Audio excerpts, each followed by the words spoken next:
Hi ladies and gentlemen, இன்னைக்கு நம்ம Sadras touch கோட்டையில் இருக்கோம். இந்த சட்ராஸ் டச் கோட்டை எப்படி இருக்குது, இதோட சின்ன ஹிஸ்ட்ரி, அப்புறம் உள்ள என்ன எல்லாம் இருக்குது அப்படிங்கிறது தான் நம்ம இந்த வீடியோவில் பார்க்க போகிறோம். வாங்க. அதுக்கப்புறம் மெயினான ஒரு விஷயம், இந்த வீடியோ வந்து பார்க்குற நீங்கள் எல்லோரும் என் சேனலுக்கு வந்து சப்ஸ்கிரைப் பண்ணணும். இந்த கோட்டை பார்த்துக்கிட்டா ஆல்மோஸ்ட் ஒரு 1600களில் இது வந்து கட்டப்பட்டாச்சு. இங்கே வந்து செமெட்ரி கல்லறைகள், அதுக்கப்புறம் உள்ள வெப்பன்ஸ் எல்லாம் ஸ்டோர் பண்ணுறதுக்கான தனியான இடம், அதுக்கப்புறம் இந்த வேர் ஹவுஸ் மாதிரி இந்த இடங்கள் இந்த மாதிரிலாம் நிறைய இருக்குது. வாங்க பார்ப்போம். ஸோ பார்த்தீங்கன்னா தெரியும், இந்த என்ட்ரன்ஸில் வந்து 2 மேசிவான கேனன்ஸ் இருக்குது. 2 மேசிவான இந்த கேனன்ஸ் வந்து எதுக்குன்னா ஒன்றும் கிடையாது, இது வந்து என்ட்ரன்ஸ். அதனால் எனிமீஸை வந்து அடிக்கிறதுக்காக தான் இந்த என்ட்ரன்ஸ்லேயே வந்து கேனன் வச்சுருக்கிறாங்க. அந்த காலத்தில் வந்து டச்காரங்க இந்த இடத்துல வந்து காலனி வச்சுருந்தாங்க. காலனி மீன்ஸ் உங்களுக்கு தெரியும், பாண்டிச்சேரி, அதுக்கப்புறம் நிறைய ஃப்ரெஞ்ச் காலனிஸ் எல்லாம் இந்த சப்கான்டினென்ட், இந்தியன் சப்கான்டினென்ட்டில் இருந்த மாதிரி டச்காரங்களோட காலனிஸும் இங்கே இருந்துச்சு.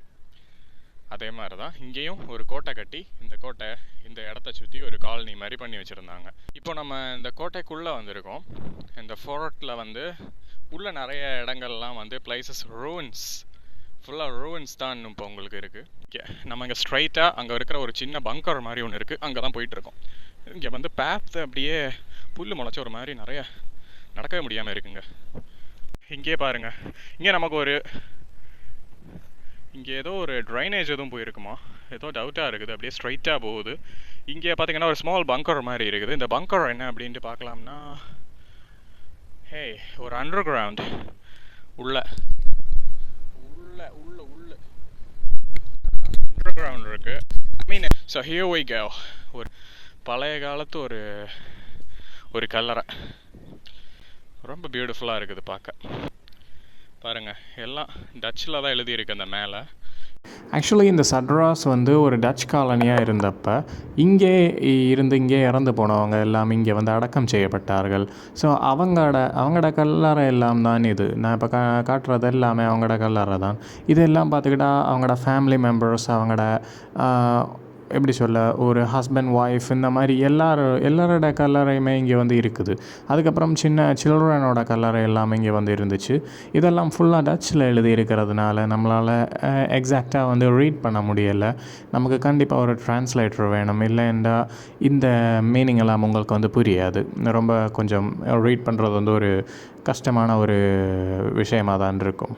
ஸோ இங்கே பாருங்கள், இதில் ஒரு லோகோ எல்லாம் வந்து போட்டு வச்சுருக்கிறாங்க. இங்கே பாருங்கள், ஹார்ட் வச்சுருக்கிறாங்க. மேபி இது ஒரு உமன்ட கிரேவாக இருக்கலாம். அடுத்து இங்கே ஒரு டனல் இருந்துருக்குது. இங்கே போகிற இடத்துல இங்கே ஒரு சுரங்கப்பாதை, டனல்லேருந்து சொன்னால் சுரங்கப்பாதை. ஸோ இங்கே பாருங்கள், இந்த சுரங்கப்பாதை போகிற என்ட்ரன்ஸ் இருந்த இடத்துல தான் இந்த பெரிய பாறை வந்து விழுந்து, பாறை இல்லை, மேலே இருந்து சீலிங் விழுந்துருக்கு. ஸோ இங்கே கல் விழுந்து கிடக்குது இல்லை, மேலேருந்து உடஞ்சி விழுந்த கல், அதை வந்து கீழே இருந்த அந்த சுரங்கப்பாதை வந்து பிளாக் பண்ணிருச்சு. இல்லைண்டா அங்கே வந்து ஒரு பெரிய டனல் வந்து இருந்துருக்குது. அந்த டனலில் நீங்கள் என்ட்ரு ஆனீங்கன்னா இங்கேருந்து நேராக 1 கிலோமீட்டர்ஸ்க்கு அது போய் பீச்சில் உங்களை விட்டுரும். ஸோ இங்கே பாருங்கள், இதுவும் டச்சில் எழுதி இருக்குது. இது பார்த்துக்கிட்டா ஒரு மெயினான ஒரு ஆளோட கல்லறை. இது வந்து யாரோ ஒரு உமனோட தான், ஒரு ஹையர் அஃபிஷியலோட ஒய்ஃபாக இருப்பாங்க அப்படின்ட்டு சொன்னாங்க. ஏன் இப்படி 2 தான் கட்டி வச்சுருக்கிறாங்கன்னு கேட்டால், உமனுக்கு தான் வந்து டச் சொசைட்டியில் வந்து ஒரு பெரிய ரெஸ்பெக்ட் இருந்ததாக சொல்லப்படுது. இந்த கோட்டை வந்து பார்த்துக்கிட்டிங்கன்னா ஒரு 1600களில் டச் வந்து கட்ட ஆரம்பிச்சிச்சு. ஏன்னு சொன்னால், டச் ஈஸ்ட் இந்தியா கம்பெனின்னு ஒன்று இருந்துச்சு, அதே மாதிரி ஃப்ரெஞ்ச் ஈஸ்ட் இந்தியா கம்பெனின்னு ஒன்று இருந்துச்சு, இங்கிலீஷ் ஈஸ்ட் இந்தியா கம்பெனி. இந்த கம்பெனிஸ் எல்லாம் உங்களுக்கு வந்து நல்லாவே தெரியும். ஹிஸ்ட்ரி படிச்சிருந்தீங்கன்னா கண்டிப்பாக உங்களுக்கு இதெல்லாம் வந்து ரெக்கக்னைஸ் பண்ண முடியும் உங்களால். அண்ட் அப்போ வந்து டச் வந்து ஒரு கொலோனியல் பவராக வந்து இங்கே வளர்ந்துக்கிட்டு இருந்துச்சு. எப்போன்னு பார்த்தா இந்த 17th century, அந்த 600களில். ஸோ அப்போ அவங்க இந்த சட்ராஸை வந்து செலக்ட் பண்ணி இங்கே ஒரு கோட்டை உருவாக்கணும், இந்த சிட்டியை வந்து நம்ம ஒரு காலனியாக வைக்கணும் அப்படின்னு சொல்லி இங்கே வந்து எஸ்டாப்ளிஷ் பண்ணப்பட்ட ஒரு கோட்டை. ஃபவுண்டேஷன்ஸ் எல்லாம் போட்டாச்சு. இந்த கோட்டை வந்து மெயினாக எதுக்கு இருந்துருக்குன்னா, ஒரு பீஸ் ட்ரீட்டி சைன் பண்ணுறதுக்காக. பிரிட்டிஷ், ஃப்ரெஞ்ச், அப்புறம் டச் இவங்களுக்குள்ள சண்டை வர்றப்ப அக்ரிமெண்ட்ஸ் போடுறதுக்கு, அப்புறம் அந்த பீஸ் ட்ரீட்டி சைன் பண்ண கூடிய இந்த மாதிரி விஷயங்களுக்காகவும் இந்த கோட்டை வந்து யூஸ் பண்ணிட்டு இருந்ததா ஹிஸ்ட்ரி சொல்லுது.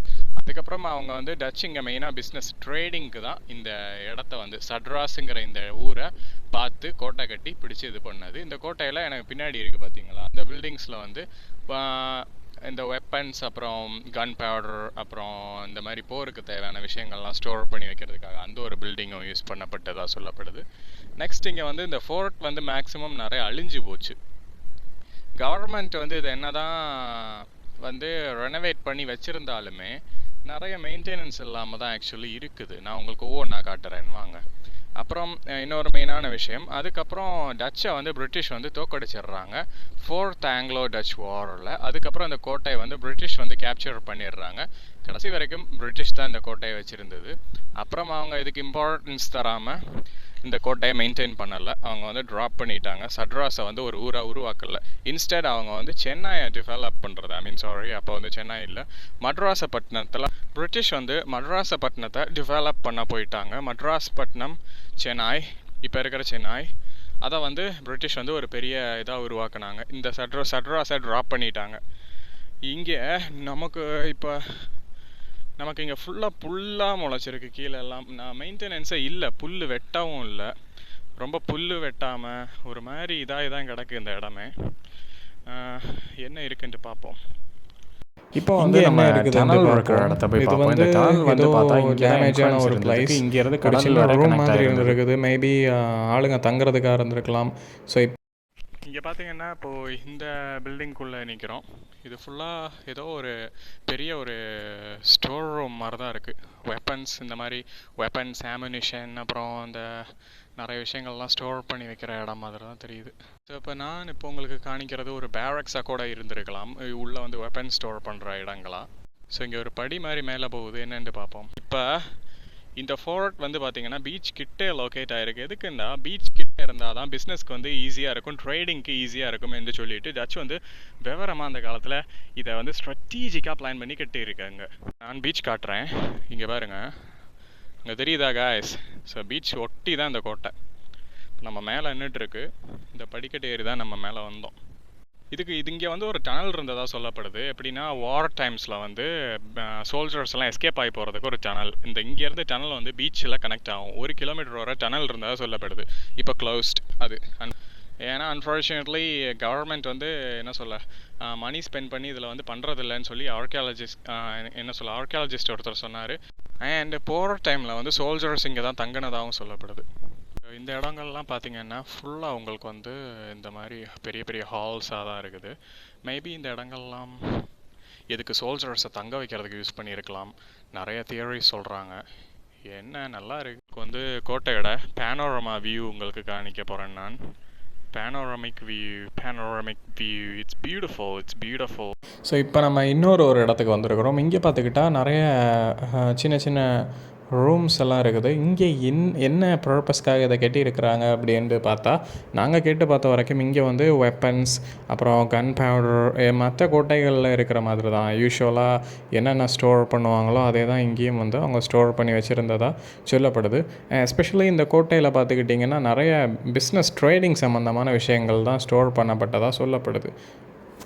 லைக் என்ன சொல்ல, இந்த ரைஸ், வீட், கிரெயின்ஸ், அப்புறம் சீரியல்ஸ், இந்த மாதிரிலாம் நிறைய ஸ்டோர் பண்ணி வச்சுருந்ததாக சொல்லப்படுது. ஆக்சுவலி இது வந்து பார்த்துக்கிட்டா மெயினான பர்பஸ் எதுக்காக இதை கெட்டுனாங்க அப்படின்ட்டு கேட்டால் பிஸ்னஸ் பர்பஸ், ட்ரேடிங் பர்பஸ்க்காக தான் இந்த இது வந்து கெட்டப்பட்டுச்சு.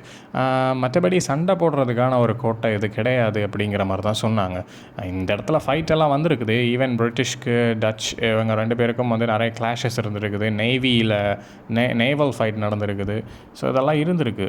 இருந்தாலும் இந்த கோட்டை வந்து ஜஸ்ட் ஒரு மாடஸ்ட்டாக தான் ஒரு மாதிரி கட்டப்பட்டிருக்கு. பார்த்துக்கிட்டா தெரியும், வால்ஸ் எல்லாம் வந்து ரொம்ப ஹைட் கம்மியாகவும், மற்ற கோட்டைகள், மற்ற மலையில் இருக்கிற கோட்டைகள் எல்லாம் அந்த ரொம்ப ஸ்ட்ராங்காக இருக்கும், ரொம்ப ஹைட்டாக கட்டியிருப்பாங்க. இது ரொம்ப சிம்பிளாக மாடஸ்ட்டாக கட்டியிருக்கிறாங்க. ஸோ இது வந்து ஜஸ்ட் பார்த்துக்கிட்டா ஒரு பிஸ்னஸ் பர்பஸ்க்காக மெயினாக கட்டியிருக்கிறாங்க என்று தெரியுது இதிலேருந்து பார்க்குறப்போ. ஸோ இந்த மாதிரி கேனன்ஸ் எல்லாம் முன்னாடி ஒரு ப்ரொடெக்ஷனுக்காக வச்சுருக்கிறாங்க guys. So that's it folks. உங்களுக்கு வந்து இந்த சத்ராஸ் டச் கோட்டையை வந்து சுற்றி காட்டியாச்சு.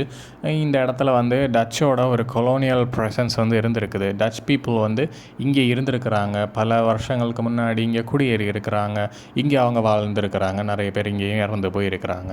பிரிட்டிஷ் மட்டும் இந்த கோரமண்டல் கோஸ்ட்டில் வந்து ஆட்சி பண்ணலை, டச் இருந்திருக்கிறாங்க, ஈவன் நிறைய ஃப்ரெஞ்ச் எல்லாம் கூட இருந்திருக்கிறாங்க. ஸோ இந்த இடமெல்லாம் வந்து சுற்றி பார்த்தா உங்களுக்கு நிறைய ஹிஸ்ட்ரி கிடைக்கும். இன்னும் நிறைய வீடியோஸில் பார்ப்போம். நம்ம சேனலை சப்ஸ்கிரைப் பண்ணி ஃபாலோ பண்ணுங்கள்.